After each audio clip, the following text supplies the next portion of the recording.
പ്രധാനപ്പെട്ട വാർത്തയിലേക്കാണ്. ഗുരുതര ആരോപണവുമായി മൂവാറ്റുപുഴയിലെ UDF സ്ഥാനാർത്ഥി മാത്യു കുഴൽനാടൻ. 2018 പ്രളയത്തിന് കാരണം സർക്കാരാണെന്ന് കുഴൽനാടൻ ആരോപിച്ചു. സ്വകാര്യ കമ്പനിക്ക് ലാഭമുണ്ടാക്കാൻ മുൻ ജലമന്ത്രി മാത്യു ടി തോമസ് സംസ്ഥാനത്തെ കുരുതി കൊടുത്തു.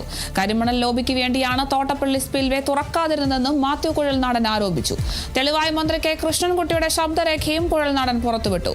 തോട്ടപ്പള്ളി സ്പിൽവേയിലെ മണൽത്തിട്ടയുടെ കരാറെടുത്ത മേരിമാത കൺസ്ട്രക്ഷന് വേണ്ടിയാണ് സ്പിൽവേ തുറക്കാതിരുന്നതെന്ന് ശബ്ദ സന്ദേശത്തിൽ കൃഷ്ണൻകുട്ടി പറയുന്നു.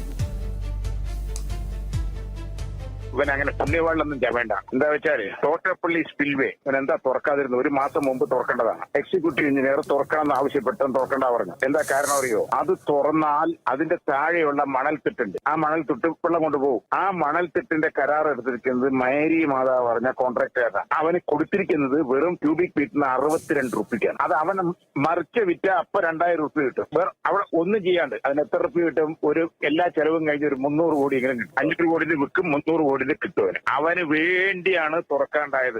അതാണ് നിന്റെ ജോഷി പറഞ്ഞ ചീഫ് എഞ്ചിനീയറും നമ്മുടെ